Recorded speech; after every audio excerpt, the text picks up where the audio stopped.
Welcome to my show, simply entitled Women Influencers, where you will find inspirational stories of successful women in business. I am Veronica Malolos, CCIM, founder and CEO of the Cap Strata Group of companies, providing commercial real estate development, brokerage, and property management services in the greater Orlando area. Get ready to be inspired by Heather Konopka, CCIM. From experiencing a very challenging childhood to having a highly successful career in real estate, Heather's story will absolutely move you. Please don't forget to hit that thumbs up button and subscribe below. I welcome your comments and please share with someone who can benefit from this podcast. Hi, Heather. How are you today? I am wonderful. How are you? I'm good. It is too hot over here in Florida. Is it like extremely hot in Texas? We're in the 90s, 95, which it can get a lot hotter, but I love the heat and certainly love the lake and the ocean like you have in Florida. Yeah, it's awesome. It's just extremely humid over here. But if you don't mind, I want to just dive right in because I'm so excited that you're here with us today.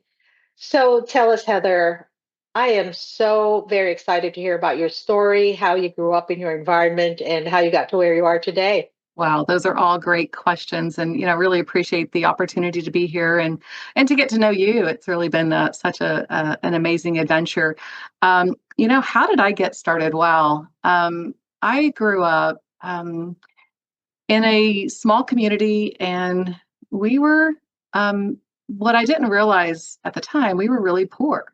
And I just thought everybody was like this. We had hand-me-downs, often bread with just butter and a little sugar. There were times we didn't have a meal. I think one of my saddest or most memorable experiences was I would get put in a dumpster to go find, shoes or clothes or anything that was of value or that we could use, even if the shoes didn't match, or Mm. we could always wash the clothes. And there was times that we found food, and that was a tough time to think about as a young girl. And sadly, my parents divorced when I was 8. And my 27-year-old now, she'll often say, "Mommy, what was little Heather like?" Hmm. And I have to respond with, there was never really a little Heather. Um, I spent every other weekend caring for my dad. Thankfully, when he passed away, he was 38 years sober, but when I was 8, 9, 10 years old, he wasn't. Every other weekend, I was his chauffeur. He loved to go to these bars that were called in the bottoms. They were in the river bottoms. And they were all dried up, but they were bars down there, and he would just bar hop. And at 9 years old, I'm his driver. He, Like an actual car driver? he'd usually drive us there. We'd go in, Uh, and he'd belly up to the bar, and I'd grab a pool stick and go shoot some pool. And actually, wasn't too bad at it. Uh, mm, Learned to have some fun conversation and kind of call men out on things. And um, when it was time to leave or when we got kicked out, I was his ride home. I scoot up to the edge of the seat of his truck and reached the pedal, and the big steering wheel's back then, and got us home. And get up the wow. next morning and usually did his laundry. So anyway, um, I learned at a very young age I didn't want to be poor. Yeah. I learned to change the cycle. I had to change my actions. Mm, I became an entrepreneur at the age of 10, wow. and I pushed a lawnmower with a gas can around my neighborhood, knocking on doors, talking to people, selling them my lawn services, and mowing lawns. Talk about being a salesperson at such a young age. I mean, that's amazing. Yeah, there was I had some regulars that one guy I crisscrossed his lawn. And it was one of those that anytime we drove by, I always loved to just look at it and just think, oh, I made that happen. And it was really a great experience, learning to earn money, Mm. save money, and just knowing that I wanted my life to be different. Well, Um, Heather, I don't know whether you realize what you said in the very beginning. You said, I did not realize we were poor.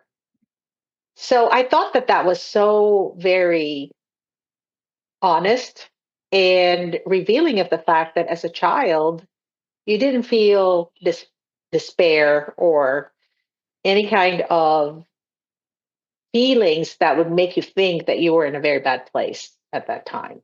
So I thought I'd point that out to you. Thank you. It definitely was. I really just thought everyone was like this. My sister and I would walk to school every morning, and we'd walk home. When I was in junior high, my parents, of course, divorced, but my mother worked a job from 7 to 3, and there were times I waited at school for her until 7:30 in the evening.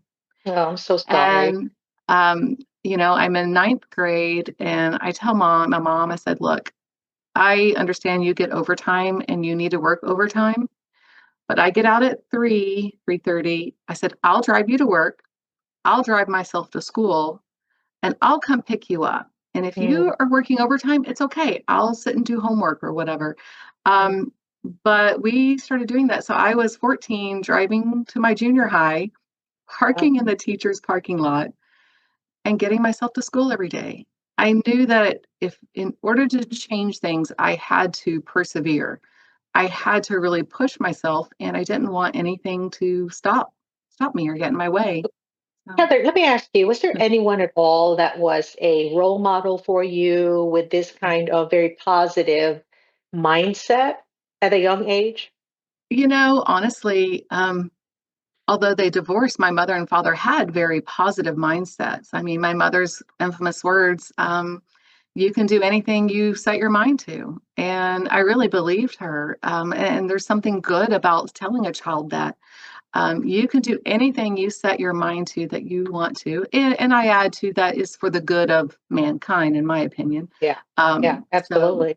yeah, but, even I always say my mother would find you a dime if she didn't even have a nickel to herself. So she would find something to give and give you the shirt off her back. So I did learn Mm, a lot from, them growing up, each in their own separate ways, I guess. But and during that's those beautiful. hardships, yeah, it just makes you who you are. And I'm going to finish up that with 2 weeks prior to college starting.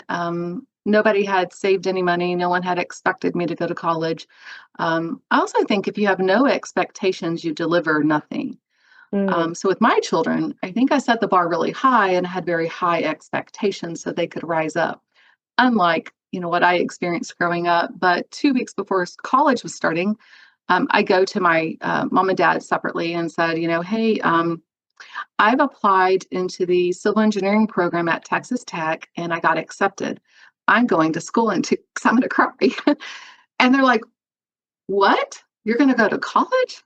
Don't you just want to get married and have babies?" It's really what they said. And I was like, "No, I do want that. There's so much more to me and to my mind and who I am. And I think as a woman and in the world that I want to give." And so I made it to Texas Tech and oh, later went to UTA. congratulations. Wow. Yeah, I'm just so like inspired right now. Wow. And thank you did you. that all on your own. I mean, Yeah. wow, that's amazing. Well, I tell me I more. I had no idea how I'd pay for it, but I did get a Pell Grant and I found a way. I managed going to UTA, or I transferred to UTA and studied math. There's so much into this that that perseverance and that drive at such a young age. I had no one really telling me or, really advising me. I just knew I wanted my life to be different and not be in that dumpster anymore. So, Mm, yeah. wow, that's awesome. Now, how did you transition into owning your own company and out of college? Did you work for a corporation? Tell us about that. Great question. So there's a saying, never say never, right? So when I was at Texas Tech and I was flying back and forth to Dallas, Fort Worth, I live in Fort Worth, Texas, um, and I was flying on Southwest Airlines. And someone's like, "Oh, well, you should be a flight attendant." I'm like, "Oh, I'll never be a flight attendant." Well, I left UTA and became a flight attendant. Mm, So in my course of being a flight attendant, in the late 80s, early 90s, someone's like, "Oh, you should consider selling real estate." And I was like, "I'll never sell real estate." I was teaching in aerobics Monday, Wednesday, Friday, and there was this gentleman who attended my class, and he showed up in a business suit every day, and he left after my class in his business suit. And I'm like, "What do you do?" And he's like, "Oh, I sell real estate." And I'm like, "Okay, let's talk more." So I got into real estate. As at the same time, I was a flight attendant, and in real estate, I was selling residential real estate. And I had been doing it about 3 years, and I was making some really good money back then, on top of my salary with American Airlines. And in 1999, I had some friends that owned apartments, and I found this 52-unit property that I wanted to buy, and it was 10,000 a door. And I think back to Mm. myself then. Oh, anyway, so I go to my office manager at my residential real estate company. I said, "Oh, I'm going to buy this apartment complex. Oh, and I'm going to start selling commercial real estate." And he's like, "Time out. If anybody can do it, it's you, but you need to go get your CCIM designation." And I thought, "Oh, well, let me just look up what that is." And I signed up for a course, and I was penned in 2005. Here I am 20 years later with my CCIM pin going through our JWL program. Um, I never bought that 52 unit dollar deal, but I've seen it trade at 138,000 a door. Wow. And those woulda, coulda, shoulda moments. Um, there were reasons I didn't buy it that we might get into, but yeah, that was one of my woulda, shoulda, couldas. Yeah, but we all have those. We So learn. I'm quite sure that some other opportunity came up, and it's one of those things where coulda, woulda, shoulda, but here you are. I mean, Yeah. pretty fantastic. I mean, Heather, I've known you for a few months because of the Leadership Academy in CCIM, JWL, and for our audience, that's kind of the premier leadership academy in commercial real estate. So I'm really blessed to get to know you, Heather, and I think your story is just pretty incredible. So if you don't mind, I wanted to ask you about challenges. If there was one challenge that came to mind and how you overcame it, what would that be? Another great question. I love these. So being in the business 30 years in real estate, I had started a commercial real estate company and was doing really well, had a team. I purchased an office building, set my goals every year, was really hitting great benchmarks, and specialized in the multifamily sector. And the Great Recession, or the mortgage challenges, financing just dried up. It went Mm, away. mhm, Whether you think it's '07, '08, '09, I think it really started in '07. We really felt the hit of it in '09. mhm, mhm, So in 2009, um, I literally drive to the bank where I got my loan for my office building. The little window rolls out, and I placed the keys in, and I just had to give back the office building. I couldn't. I had a tenant; they moved out, and I couldn't afford it anymore. And it was, you know, uh, it was the demise of a lot of things in my life. I had, been married to the my children's father for 20 plus years, and some things just didn't make it. I have two beautiful girls, and I'm very thankful for that. So that was a really hard time, but I had my brokerage license. I kept going, and I wasn't going to let that stop me. Um, I always say commerce will continue, good yeah. times and bad times. Businesses, some fail, some make it. They're always going to need, whether it's a space or a property or to build something, or people need housing. Multifamily is a sector that, you know, the rents might not be escalating at the pace that an investor wants or that the syndicator has promised. But you know what? People need a place to live. So I believe in commercial real estate. What I do is contribute to those communities and bring things together. So I made it. I'm here, and I'm very thankful and honored. So that was a hard time. Yeah, and let me tell you, knowing your story growing up and how you kept that positive mindset, I'm sure that that kind of resurfaced right about 2009, and when you were dropping those keys in the by the window of the bank. And I have no doubt whatsoever that you just pushed through and overcame that. So thank you for sharing that. I mean, it was a painful time for a lot of people. And you in particular, having lost everything, I think it is so inspirational to hear somebody say, you know, just keep going. So that being said, I want to ask you about influence. If there was one thing that you're most proud of that you had an impact on, what would that be? Oh, gosh, you really have such great questions that really are digging deep. um, I think again, going back to building communities in 2014, I had a developer come to me and he pointed out this large tract of land and he brought this great vision. And um, I later found out he was a fraud. But Mm, through that relationship, I also had met the city, and the city actually saw me as a great stakeholder, and they brought me into their Envision 2040. And I sat on all their, different planning committees to envision their city. This is an area that was just north of Dallas and south of Denton.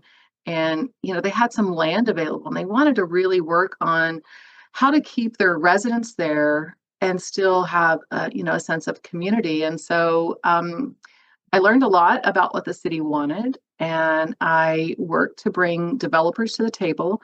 Over the course of about 4 or 5 years, we took 82 acres of land and a couple different parcels, multiple long-term landholders, hundreds of years has been in the family. So very emotional for the landowners, but it was time. They knew it was time. And aligning with the Envision 2040 plan, taking 82 acres, dedicated, I believe, 12 acres to parks and walking paths, and built 455 home sites. And wow. they were not multi-million dollar home sites. They were affordable with where the market was, but they were very nicely built. The builder is a publicly traded company. Um, but what really influences and inspires me is when I drive there now. It's got a nice terrain, so I get up on the hill and I can look down and I see all the families. They're out walking their dogs, or there's a little park there, and I see them at the park, and I just sit there and I actually tear up, going, "Wow, I was part of this. Like Yeah. these people have homes here in this beautiful land, and I was part of it." And it just is it's part of my why. Yeah, I love that so much, Heather, because oftentimes we do this type of work, and not just us, but in other industries as well, like civil engineering and construction. They don't really sometimes think about the type of impact that they have in communities. And so that's a great story. I can almost envision you sitting in your car, looking down from a hill, and really enjoying seeing the children and the families, really creating community. So thank you. I love that so much. I do. So let me ask you, Heather, if there was one piece of advice that you could give to our audience today, what would that be? Know your why. Know your why. One of my favorite sayings, and I use it often, is Stephen Covey, and it's begin with the end in mind. So if we can get up every day and we know our why, we have our mind set with what it is in the end, whatever that might be for you, it's knowing your why. Why are you doing it? And what does the end look like? I love that. You know, Stephen Covey is one of my favorite authors. And as a matter of fact, I'm very familiar with that quote. So thank you. I absolutely adore hearing it over and over again. Yeah. So, Heather, we've come to the part of our interview where I get to pass on the mic to you and you get to ask me a question. So please go ahead. Well, Veronica, I've heard this is your 90th episode, which I'm so honored to be on. What is it like from this point compared to where you started? Great question. And thank you for asking that. Usually people would ask me why I started the podcast.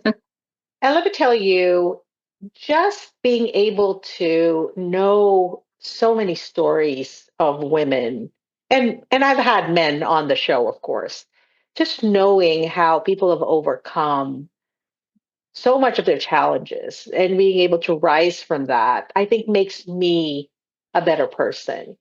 I often reflect on a lot of the stories. And as a matter of fact, I would think back and sometimes even listen to some of the episodes so that I can recall the feeling that I got from just being able to just exchange stories with one another, including yours. I mean, I'm so inspired by the fact that you had very humble beginnings as a child and had those types of challenges that normally children would not even really think that to experience.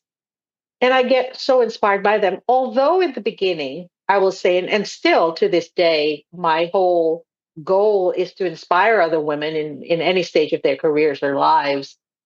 I myself, in a good, I am a recipient of these inspirational stories that shape me as well. So I keep going. I mean, sometimes I think to myself, oh my, this has been a lot because it's not easy, but the rewards have been just amazing. So I want to thank you, Heather, for spending time with me today. And I'm sure that our audience has been so inspired by your story. And thank you for allowing yourself to be vulnerable. There's nothing like it. So, Heather, if there was someone in the audience that wanted to connect with you, where can they find you? So I am Heather Konopka, CCIM. I own a Sperry commercial franchise in Fort Worth, Texas. My phone number is 817-715-1932. Or you could find me at sperrycga.com. And you have a LinkedIn profile that they can I find you? do. I'm sorry. Yes, Wonderful. I am on LinkedIn. Well, thank you, Heather, and I appreciate it so much spending time with me. I look forward to spending more time with you as we finish out the best class ever of Yeah. the JWL leadership class at CCIM. Have a great day, Heather. Thank Awesome. you again. Thank you. I appreciate you.